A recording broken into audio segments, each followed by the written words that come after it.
আর হাওড়ার যন্ত্রণা কমছে না। হাওড়ায় আবর্জনার পাহাড়, ধস, ফাটল, আর তার জেরে নিকাশি ব্যবস্থার এই হাল। 7 নম্বর ওয়ার্ডে এরকম নোংরা জমা জলে দুর্ভোগ সাধারণ মানুষের। কথা বলবো প্রতিনিধি দেবাশিসের সঙ্গে। দেবাশিস, কি উপায়? দেখো, উপায় খুঁজতে কিন্তু একাধিকভাবে পরিকল্পনা নিয়েছে হাওড়া পুরসভা এবং কেএমডি এর সাহায্যে সেই এলাকায় নতুন করে নিকাশি নালা তৈরির কাজ শুরু হয়েছে। কিন্তু সেই কাজ যতদিন না শেষ হবে ততদিন এই জমা জলের সমস্যার সমাধান হওয়া সম্ভব নয়।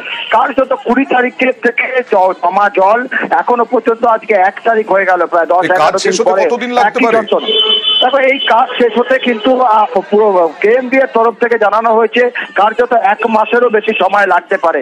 তবে এই পাম্প দিয়ে এই জল বার করার চেষ্টা চললেও প্রত্যেক দিন যখন এই টাইম কলে জল আসছে, সেই জল ব্যবহারের পর নর্দমা দিয়ে বেরিয়ে সেগুলি কিন্তু বাইরে চলে আসছে। ফলে এই যে বেলগাছিয়া ভাগাড় যে অপরিকল্পিত পরিকল্পনা নিয়েও পরিকল্পনা সফল না হওয়া, যার জেরে কিন্তু ভুগতে হচ্ছে। কতদিন লাগে এই যন্ত্রণা, এই সমস্যার সমাধান হতে? আর সন্দেশখালীতে দেখুন কি অবস্থা, দেখুন ভাঙন আতঙ্ক। 40 ফুট প্রায় বাঁধ ভেঙে গেছে, হুড় হুড় করে জল ঢুকছে, একেবারে হু হু করে জল ঢুকছে বিভিন্ন জায়গায়। ভাঙনের ভয়ে, আতঙ্কে 10টি গ্রাম প্লাবিত হওয়ার আশঙ্কা। প্রায় 40 ফুট নদী বাঁধে ধস। কথা বলবো প্রতিনিধি অনুপমের সঙ্গে। অনুপম, কি করা হচ্ছে এখন?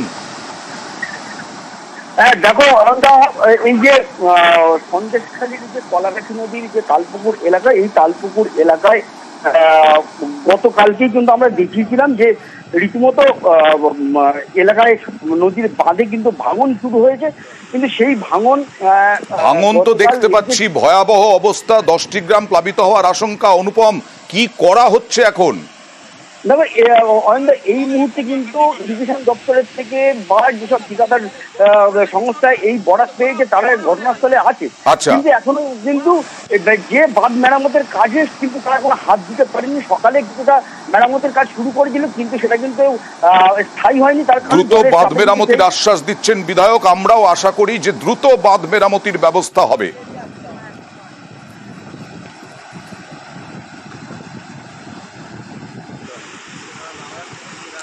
গতকাল কাজ শুরু হয়েছিল যখন নদীর ফাটল ধরা দেখা যায়, আজকে পর্যন্ত কাজ হয়েছে, কিন্তু জলের এত চাপ আর রাখতে পারেনি বাঁধ। ইতিমধ্যে ইরিগেশন দপ্তর তারা মোটামুটি কাজ শুরু করেছে, আশা করি ভাটার সময় হয়তো এই কাজটা হয়ে যাবে। পর বিরাট বিরাট বাড়ি সবই ভাঙা পড়বে। ঘাটাল মাস্টার প্ল্যানের জন্য জমি অধিগ্রহণ শুরু হয়েছে, জমি পাওয়াও গেছে, ধাপে ধাপে ঘাটাল মাস্টার প্ল্যানের কাজ শুরু হচ্ছে। আর যে বাড়ি দেখালাম সেই বাড়ি হচ্ছে পুরপ্রধানের। পুরপ্রধান তিনি দিতে রাজি তো বটেই, তার সঙ্গে সঙ্গে সাধারণ মানুষকেও আবেদন জানাচ্ছেন যাতে বাড়ির মায়া কাটানো যায়। ঘাটাল মাস্টার প্ল্যান তার জন্য। কথা বলবো প্রতিনিধি সুকান্তর সঙ্গে। সুকান্ত, ক্ষতিপূরণ তো দেওয়া হবে নিশ্চয়ই? একদমই ঘাটাল মাস্টার প্ল্যানের জন্য যে জায়গা লাগবে সেই জায়গার উপযুক্ত দাম কিন্তু দেবে রাজ্য সরকার। এক কথায় আমরা কয়েকদিন ধরে দেখিয়েছি যে ঘাটাল মাস্টার প্ল্যানের ধাপে ধাপে কাজ শুরু হয়েছে। 500 কোটি টাকা বরাদ্দের পরেই 2 ফেজে মূলত কাজ হয়েছে। তারপরে শিলাবতী নদীর পশ্চিম পাড় যেখানে গার্ডওয়াল তৈরি করা হবে সেই জায়গা কিন্তু এখন মাপঝোপও হয়েছে, এবং তাতে দেখা যাচ্ছে ঘাটাল পৌরসভার চেয়ারম্যান তুহিন কান্তি বেরার বাড়ি পড়েছে সেই মাপের মধ্যে। এবং তারপরে কিন্তু আমরা যখন তুহিন বাবুর কাছে যাই, তিনি দাবি করেছেন যে তিনি তিল তিল করে প্রায় 10-12 বছর ধরে এই বাড়ি তৈরি করেছেন, কিন্তু বৃহত্তর স্বার্থের জন্য যদি এই বাড়ি দিতে হয় সেই বাড়িও তিনি দেবেন। এবং তার সাথে তিনি দাবি করেছেন যে ঘাটালের মানুষ তারা কিন্তু বৃহত্তর স্বার্থের জন্য তারাও এগিয়ে আসুক, জমি দিক। কিন্তু এক কথায় ঘাটালের বিস্তীর্ণ এলাকার দোকান বাড়ি কিন্তু ভাঙা পড়তে চলেছে। তার ফলে কিন্তু অনেক ব্যবসায়ী তারা কিন্তু এখনো অনিচ্ছুক, কিন্তু বেশিরভাগ মানুষ বা ঘাটালবাসী তারা চাইছেন যে বৃহত্তর স্বার্থে জমি, বৃহত্তর স্বার্থে বহু মানুষ, বেশিরভাগ মানুষই চাইছেন বাড়ি ভাঙা হোক বা জমি যাক, কিন্তু ঘাটাল মাস্টার প্ল্যান দীর্ঘদিনের সমস্যা, তার যেন সমাধান হয়।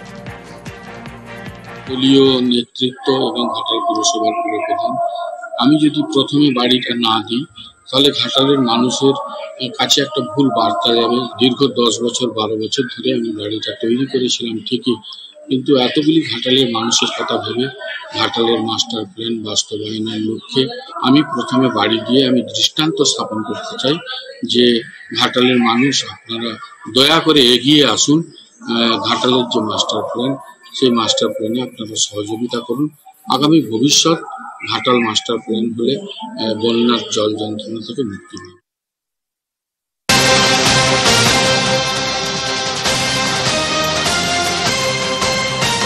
রাজ্যের বিভিন্ন জায়গায় পকেটে পকেটে জলকষ্ট এখনই, যেমন ব্যান্ডেলের দেবানন্দপুরে এই যে কল আছে জল নেই।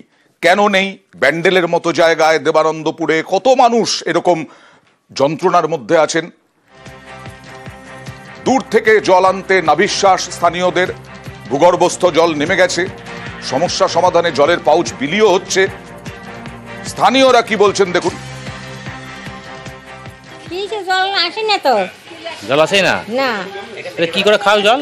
ও তো খাই তো সকালে একটু নিয়ন্ত্রণ আনিয়ে নিয়ে এর ওর বাড়ি থেকে নিয়ে আসতে হয়। হ্যাঁ, জলে নাই বাড়িতে কোনো। লাইন আছে? লাইন আছে, জল একটুকু পড়ে না, মানে কল তো খোলা, মানে পাইপ মানে খোলা, একটুকু জল আসে না। কিভাবে বাড়ির কাজবাজ করো?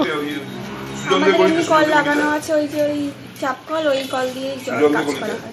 জল পড়ে না, জল কতটা না যায়, সারাদিন এই জল নিয়ে ব্যস্ত, কাজকর্ম সব, ঘুম রাত 4টে থেকে উঠে পড়ে এই জলের জন্য। কোথায় জল পাওয়া যাবে? লোকের বাড়ি দৌড়াই জল আনতে, চলে যাচ্ছি জল আনতে। যখন প্রথম নিয়েছিলাম তখন এই মানে 1 মাস মতন পড়েছে ঠিক মতনই পৌঁছতে, তারপর থেকে পড়েই না জল। কথা বলবো প্রতিনিধি সোমনাথের সঙ্গে। সোমনাথ, কতগুলো ওয়ার্ডে এরকম সমস্যা এবং কি বলছে পুরসভা? তাদের ট্যাঙ্কেও কি জল উঠছে না?